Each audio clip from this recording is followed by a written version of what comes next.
Well, hi friends. This is a quick hello. The last 2 weeks have been pretty busy and kind of crazy. I took a flying trip to Mississippi. I'll share a little footage about that.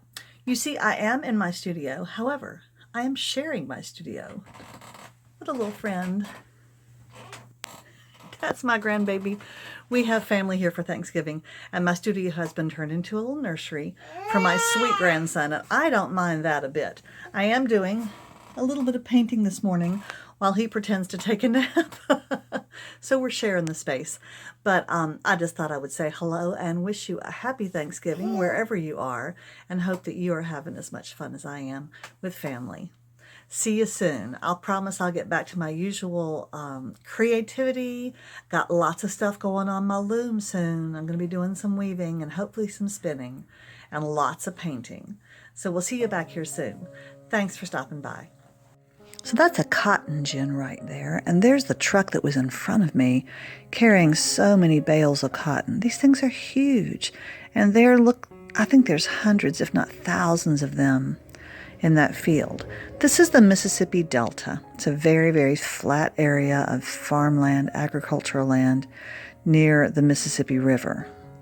This is a pecan grove that I think is in front of somebody's house that's way back there, because you're going to see their driveway right there.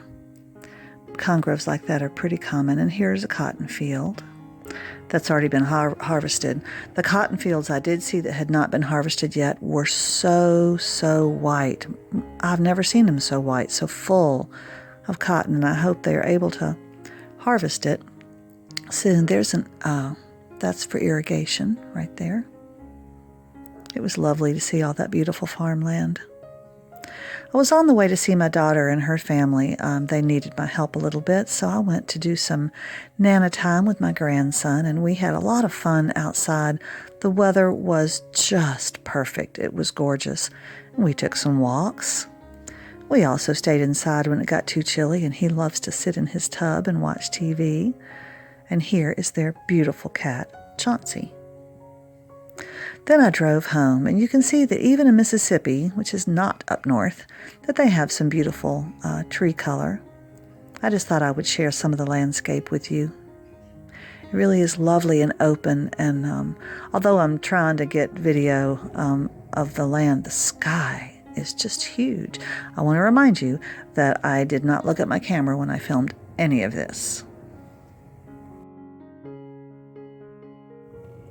Well, I stopped at a little gas station out in the country in Mississippi for a potty stop, and I saw some of these on the counter. These are just little hen pies.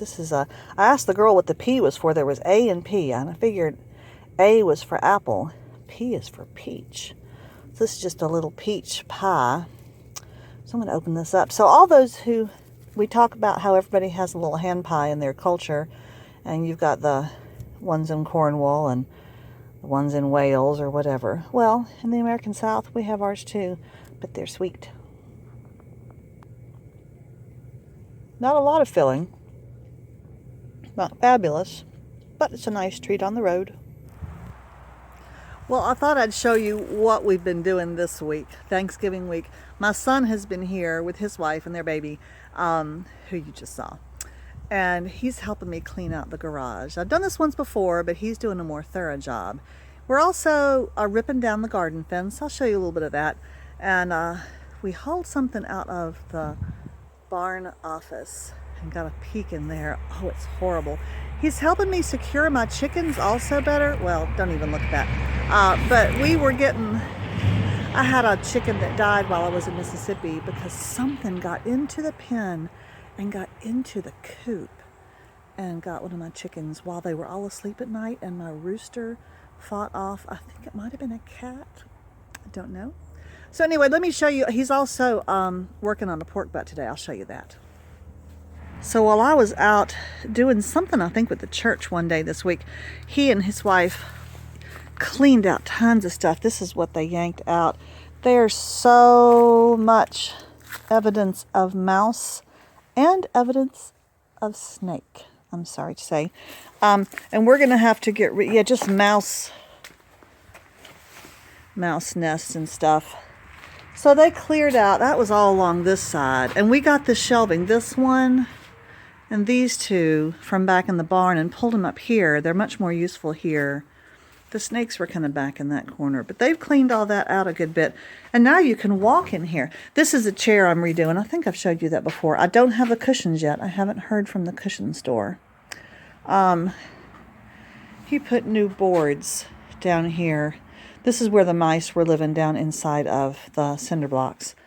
And I mean, if you look, you can still see back in that corner.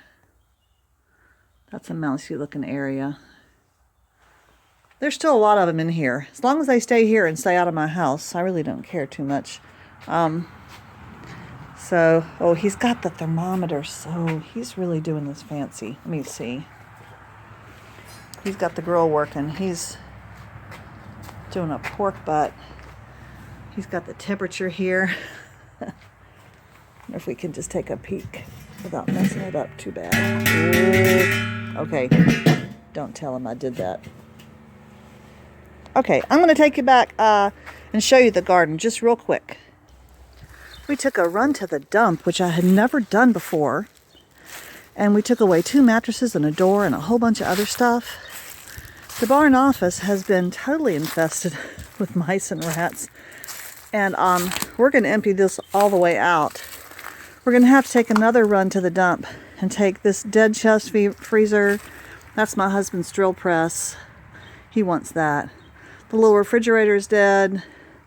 The chair is frightful. It's an old buggy. A lot of the stuff came from the previous owner. There's a water cooler. And then just so much of this I'm going to put on the burn pile if it's not plastic and burn it. And then a lot of the rest of it we'll just put into the trash. It is a frightful mess in there. Okay, but we're going to eventually clear all this out and probably tear down this barn and rebuild on that slab. And here's our old vegetable garden. And my son took the fencing off of the post.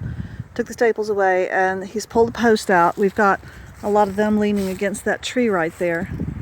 And then he got his car up here and pulled a lot of this fencing. It was so entwined in the grass, as you see here, that we couldn't just pull it out. He had to get his car to yank it out. And so we got some fencing here. We still got to take care of this.